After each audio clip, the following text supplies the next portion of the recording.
இப்போ நம்ம சேனலில் வந்து எதை பற்றி பார்க்க போகிறோம்னு பார்த்தீங்கன்னா ஒரு முக்கியமான டிப்ஸ் தான். அப்படி என்ன டிப்ஸ்ன்னு கேட்டிங்கன்னா, முடி நல்லா சூப்பராக வளர நல்லா, அதாவது சில பேருக்கு பார்த்தீங்கன்னா தலைமுடி வந்து அங்கங்கே இருக்கிற மாதிரி இருக்கும். அதாவது ஸ்டார்டிங்லேயே வந்து சொட்டை இருக்கிற மாதிரி இருக்கும். நல்லா முடியெல்லாம் கொட்டிடும், வளர்ச்சியே அங்கே இல்லாத மாதிரி தான் இருக்கும். ஸோ அந்த மாதிரி இருக்கிற பிரச்சனை. அதுக்கப்புறம் பார்த்தோம்னா முடி கொட்டுறது, அந்த முடி உதிர்தல் நின்று முடி நல்லா அடர்த்தியாக வளர்றதுக்கு, அது போக பொடுகு தொல்லை. ஸோ இந்த மாதிரி ஒரு 3-4 பிரச்சனைக்கு வந்து நம்ம இப்போ செஞ்சு காமிக்கிற எண்ணெயை நீங்கள் பயன்படுத்திங்கன்னா மெயினாக முடியும் வளரும். ஸோ இளநரைக்கும் ஒரு ஒரு பெனிஃபிட் இது இருக்கு, இந்த எண்ணெய்னால இருக்கு. அது போக வந்து பொடுகு தொல்லை வந்து 100% வந்து இந்த எண்ணெய் நீங்கள் தேய்க்கிறனால க்யூர் ஆயிடும். கட்டாயமாக வந்து பொடுகு தொல்லை நிச்சயமாக க்யூர் ஆகும். வீடியோ மட்டும் ஃபுல்லாக பார்த்துக்கோங்க. ஃபஸ்ட்டு அடுப்பு பற்ற வச்சுக்கிட்டு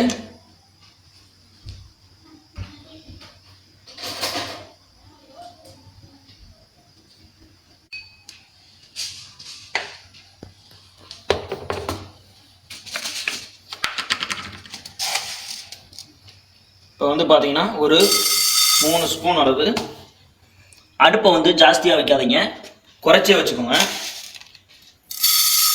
அதாவது ஒரு 2 இல்லை 2.5 ஸ்பூன் வந்து வெந்தயம் ஆட் பண்ணியிருக்கேன்.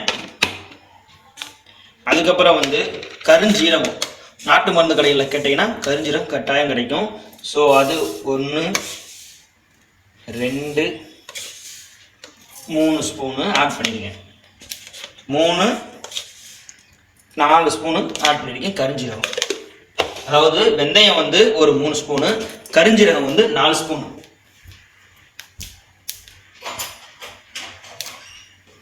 ஸோ இதை வந்து அதாவது எண்ணெய் எதுவும் ஊற்றக்கூடாது, தீயை வந்து நம்ம குறைச்சி வச்சுக்கணும். ஸோ குறைச்சி வச்சுக்கிட்டு தான் இதை அப்படியே வறுக்கணும்.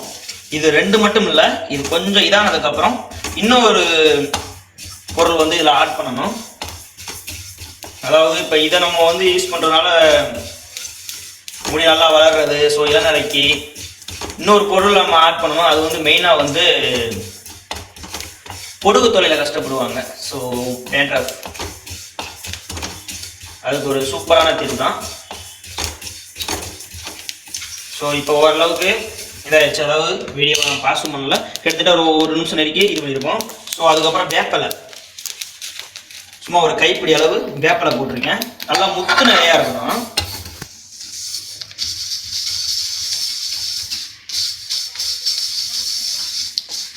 அதாவது பிஞ்சு இலையோ இல்லை சின்ன அதாவது கொழுந்து இந்த மாதிரிலாம் இது பண்ணாதீங்க. இதெல்லாம் முத்து நிலையா பார்த்து வேப்பலை பிடிக்கிட்டு வந்துருங்க.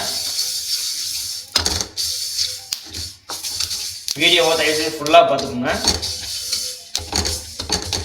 நீங்கள் எந்த எண்ணெய் வேணாலும் இது மாதிரி யூஸ் பண்ணிடலாம். ஆனால் இந்த எண்ணெய் வந்து இது நானே யூஸ் பண்ணிக்கிட்டு இருக்கேன். இது என்னோட நண்பர் ஒருத்தர் சொன்னார், அதில் நானும் ஆரம்பித்தேன்.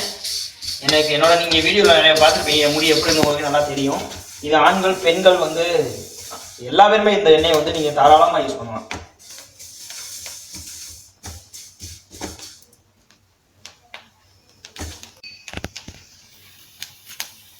அதாவது இப்போ வந்து பார்த்தோம்னா வேப்பலை பார்த்தீங்களா, ஸோ இந்த மாதிரி உடையிற ஸ்டேஜ் வரணும், நொறுன்னு. ஸோ அந்த ஸ்டேஜ் வந்துருச்சுன்னா நீங்கள் இறக்கிக்கலாம். இப்போ எனக்கு அந்த ஸ்டேஜ் வந்துருச்சு. நான் இப்போ அடுப்பை ஆஃப் பண்ணிடுறேன்.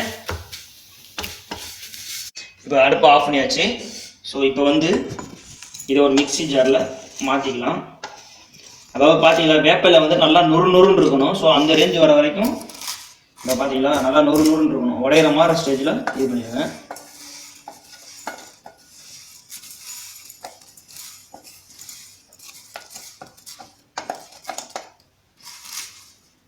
அதாவது 2-3 பேர் நான் கேட்டிருந்தீங்க என்கிட்ட கமெண்ட்ல. ஸோ பொடுகுக்கு ஒரு டிப்ஸ் போடுங்க அப்படின்னா கேட்டிருந்தீங்க.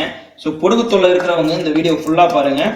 இது பொடுகுக்கும் நல்ல ஒரு சூப்பரான எண்ணெய் தான். ஸோ இப்போ என்ன பண்ணலான்னு கேட்டிங்கன்னா, இது ஒரு ஓரமாக இப்போ இருக்கட்டும். ஸோ இப்போ நம்ம அடுப்பை பற்ற வச்சுருவோம். அடுப்பை பற்ற வச்சுட்டு தீயை வந்து குறைச்சி வச்சுக்கோங்க. ஸோ குறைச்சி வச்சுட்டு பார்த்தீங்கன்னா தெரியும். ஸோ 100 ml கோகோனட் ஆயில், அதாவது 100 ml தேங்காய் எண்ணெய் எடுத்து வச்சுருக்கேன், செக்கில் ஆட்டினது. ஸோ அதை இதில் ஊற்றியாச்சு. கொஞ்சம் இது சூடு ஆகட்டும்.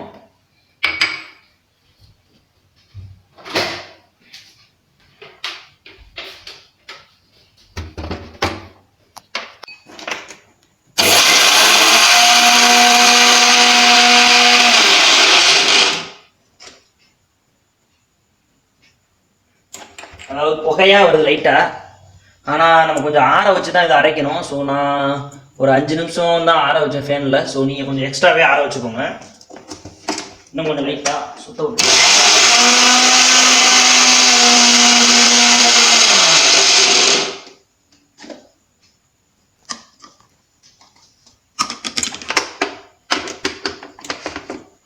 ஸோ பொடியை பார்த்தாலே தெரியும் ரெடி ஆயிடுச்சு. இப்போ வந்து நம்ம தேங்காய் எண்ணெய் வந்து குறைச்சி வச்சுருக்கோம்ல, ஸோ அதில் இதை கொட்டிடலாம். அப்படியே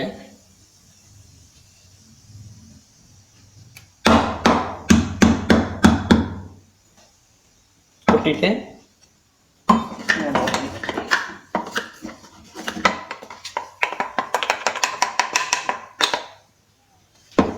இதை கிண்டி விடுங்க.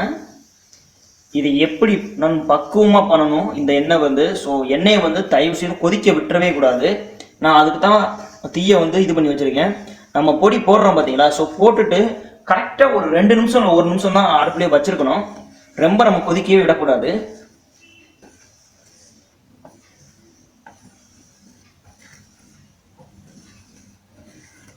ஸோ கிண்டிக்கிட்டே தான் இருக்கணும். ஸோ ஸ்டாப் பண்ணவே கூடாது, கிண்டிக்கிட்டே இருக்கணும். நீங்கள் பொடியை போட்ட உடனே அதிலிருந்து நம்ம ஆஃப் பண்ணுற வரைக்கும் இந்த எண்ணெயை வந்து கிண்டிக்கிட்டே தான் இருக்கணும். ஸோ இப்போ கிட்டத்தட்ட 1 நிமிஷம் வரைக்கும் ஆயிடுச்சு. நான் வீடியோ பாஸ் பண்ணி வச்சுருந்தேன். ஸோ 1 நிமிஷம் வரைக்கும் ஆயிடுச்சு. எண்ணெயை பார்த்தீங்கன்னா நல்லா தெரியும். எண்ணெயை வரமாட்டுது. அதாவது இளநரையில் வந்து நிறையா பேர் கஷ்டப்படுவீங்க. அவங்க வந்து இந்த எண்ணெயை வந்து யூஸ் பண்ணணும். ஸோ 2-3 வீடியோக்கு முன்னாடி நான் ஒரு கஷாயத்தை பற்றி போட்டிருப்பேன். அந்த வீடியோவை போய் பாருங்கள். அதில் உள்ள கஷாயத்தையும் இந்த எண்ணெயும் நீங்கள் தொடர்ச்சி தேய்ச்சிட்டு வந்தீங்கன்னா இளநரைக்கு வந்து டாட்டாவே சொல்லிடலாம்.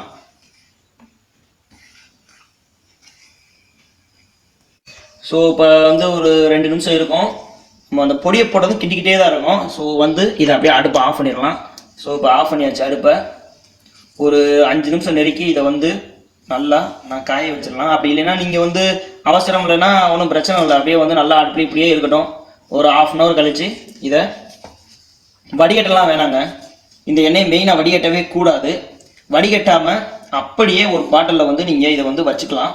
ஸோ வச்சுக்கிட்டு ஒரு மினிமம் ஒரு 15 நாள்லேருந்து 20 நாளுக்குள்ளே வந்து இந்த எண்ணெயை நீங்கள் காலி பண்ணிடணும்.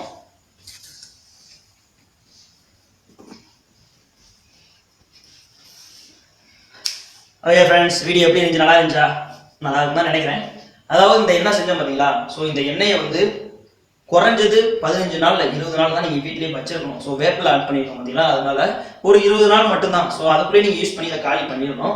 ஒரு 2 நாளைக்கு ஒருக்க இந்த எண்ணெயை வந்து கொஞ்சமாக எடுத்துக்கிட்டு நம்ம இந்த விரல் இருக்கு பார்த்தீங்களா, இதை எடுத்துக்கிட்டு ஸ்கால்ப்ல முடியின் கால்களில் படுற மாதிரி அழுத்தி அழுத்தி மெதுவாக தேய்க்கணும். ஸோ அந்த மாதிரி தேய்ச்சிட்டு ஃபுல்லாக நீங்கள் தேய்ச்சிட்டிங்கன்னா அதுக்கப்புறமா அந்த 2 கையை வச்சுக்கிட்டு ஃபுல்லாக மைல்டாக மசாஜ் பண்ணிக்கிட்டே இருக்கணும். குறைஞ்சது 10 நிமிஷமாவது மைல்டாக மசாஜ் பண்ணணும். பண்ணிட்டு ஒரு 1 மணி நேரத்துக்கு குறையாம அதை அப்படியே ஊற வச்சிடணும். ஊற வச்சுட்டு அதுக்கப்புறமா நல்லா ஒரு சீயக்காயாக வாங்கி நீங்கள் வந்து ஹேரை வந்து வாஷ் பண்ணிடலாம். இதனால என்னென்ன பிரச்சனை வந்து க்யூர் ஆகுன்னு கேட்டீங்கன்னா, மெயினாக வந்து பொடுகு தொல்லை, அதுக்கப்புறம் முடி உதிர்தல் வந்து நின்று முடி வந்து சூப்பராக வாங்க தொடங்கும். இளநரைக்கு வந்து இந்த எண்ணெயை தேய்க்கிறவங்க இந்த மாதிரி மசாஜ் பண்ணிட்டு நீங்கள் தேய்க்கிறீங்க இருந்தால் இந்த எண்ணெய் யூஸ் பண்ணிட்டு நான் ஒரு 2-3 வீடியோ முன்னாடி ஒரு கஷாயம் பண்ணி போட்டிருப்பேன். ஸோ அந்த கஷாயத்தை நீங்கள் யூஸ் பண்ணுவீங்கன்னா இளநரை டாட்டா சொல்லிடலாம். நானும் இப்போ டாட்டா சொல்லிடுறேன். வீடியோ பார்த்ததுக்கு ரொம்பவே நன்றி.